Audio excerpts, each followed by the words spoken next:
Oh, hello guys, I decided to let my hair down for this video and you'll be able to let your hair down once you finish your exam day. But what should you do on your exam day?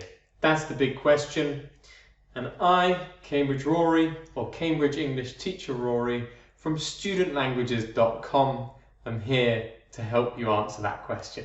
So I'm going to get my hair out of my face and let's get started. So I made this video for my Cambridge English exam students, but hopefully there'll be some really useful little tips in here which can also apply to some other people doing other exams. So this is a question that my Cambridge English students ask me a lot. What should I do and what do I need to do on exam day?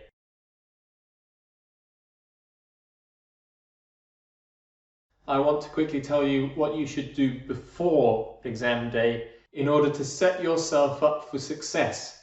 But if you only want to know what to do on the exam day and you don't care what to do before, I will put a link in the description below which will take you exactly to that part of the video. But I think it'll be really useful for you to watch this first part, so let's get started. With regard to studying before the exam day, if you're doing a Cambridge English exam, then I suggest checking out my courses, which are in the description below, because you want to learn a technique and you want to practice using that technique over and over and over until you get to the exam. That's the best way to prepare in a studying sense. But I want to really focus on non-studying in this video. So before the exam, what you should do is you should find how to book the exam, and if you want to know where you can book the exam, I made a video about that and I will link to it above. But if you have already booked your exam, then the next thing you should do is sign up for the Cambridge Online Results Service. And I will put a link to that in the description below, and you need to use your details that you got from your confirmation of entry from the exam centre to sign up for that service, and that will help you with regard to getting your marks after the exam. So once you've done that, you should also make sure you know the date of your exam, the time of your exam, and the address. Where is your exam located? Because the aim of the game is to make this day as stress-free as possible. Then you can focus all your attention and efforts onto getting a good result in the exam. So in order to make it stress-free, know the details. Where is it? When is it? And then think, how will you get there? How will you travel to the exam?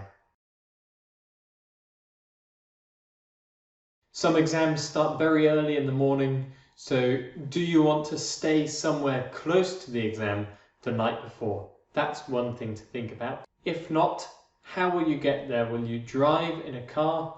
Is there public transport running on your exam day, and will it get you there before the exam in good time? The next thing you want to think about is food. You can check with your exam centre if they provide food and drink at the exam centre.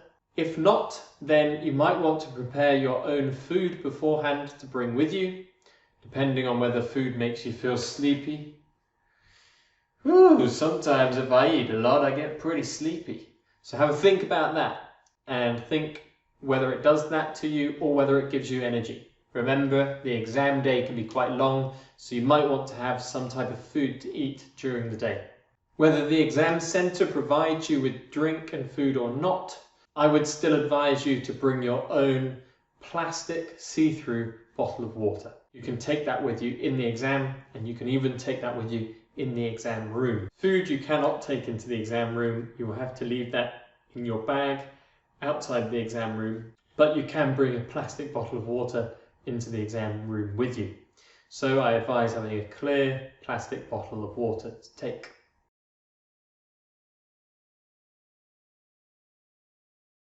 The next thing you should think about is stationery. Now this could differ a little bit depending if you're doing a computer exam or a paper-based exam. If you're doing a computer exam, I would also recommend bringing my own headphones. I'm not sure you'll be able to use them, but you can always ask, and if they say yes, then it could be handy to have some headphones that you have already practiced with. And remember, some of these things might change from now until your exam day, so it's worth double checking the information in this video to make sure it's correct for you and your exam. The next things you should bring with you, I would say for a computer or paper-based exam, you want to bring with you a pencil, preferably with a rubber or an eraser on the end of it. I would in fact bring 3 or 4 of those just to make sure I have enough in case any of them break.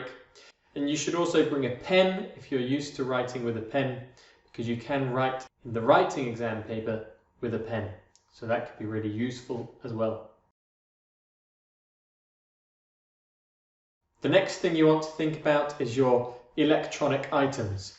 For example, your phone. Now, you might need this to travel to the exam, so you might need to bring this with you. In fact, most of the time, people take their phones everywhere these days anyway.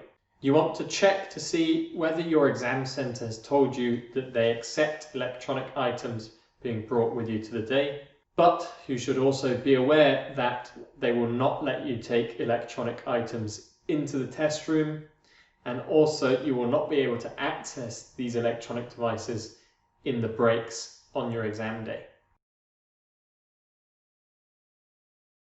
The next thing you want to make sure is that you have your ID, so either your national ID or your passport with you. Normally when you arrive at the exam centre, they take a photograph of you and they also check your ID, your passport number. And the final thing to prepare before the exam is prepare what clothes you're going to wear. I think it's good to wear something comfortable, but also something smart, because the impression that you give has an effect on the examiner. And that leads me nicely on to telling you what you should do on the exam day.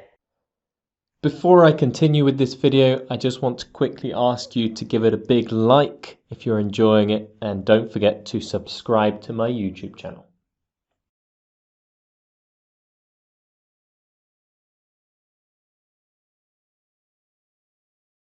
First thing is, try to stay calm.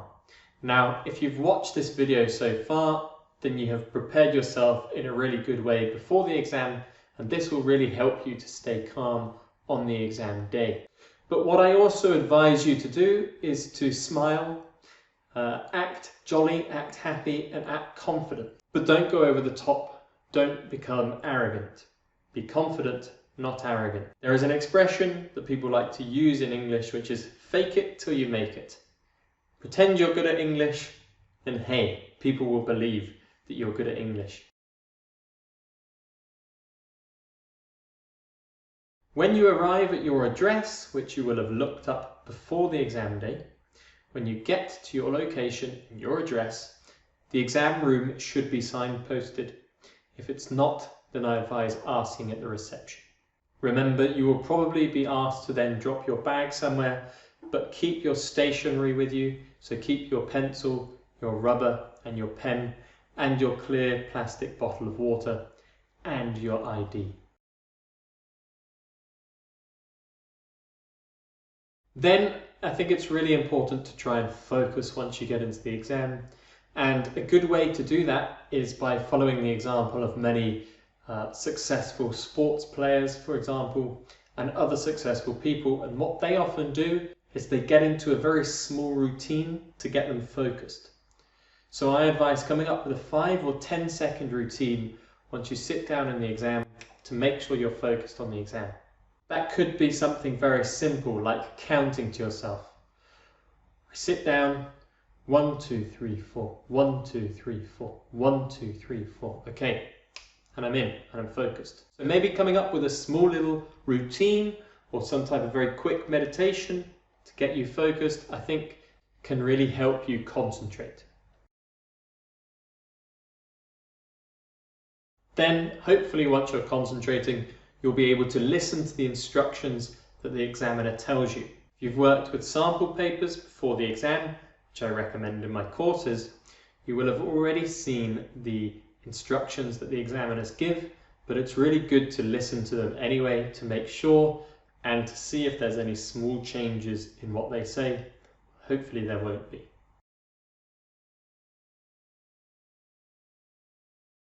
And I have two last things for you to remember. One, if you're doing a paper-based exam, you'll need to save a little bit of time to transfer your answers to the answer sheet. So make sure you save a few minutes to transfer your answers to the answer sheet and practice doing this before the exam, because it's an easy way to lose a lot of marks, and you want to save enough time to transfer all of your answers from your question paper to your answer sheet. And the final tip that I have for you is to always write an answer. Write an answer to every question, because you cannot lose marks from writing an answer, you can only gain marks. At least that is the situation with the Cambridge exams that I teach, which are the B2 First FCE and C1 Advanced CAE Cambridge English exams. If you're doing a different exam, you might want to double check that. But for the Cambridge English exams, always write an answer. Okay guys, and finally I just want to say good luck to you. Good luck. Remember, have confidence, fake it till you make it. You are good at English, and believe in yourself, okay? I hope you enjoyed the video. If you did enjoy it, please give it a like, and please remember to subscribe to my YouTube channel. That will help my channel grow, it will help more people find my work.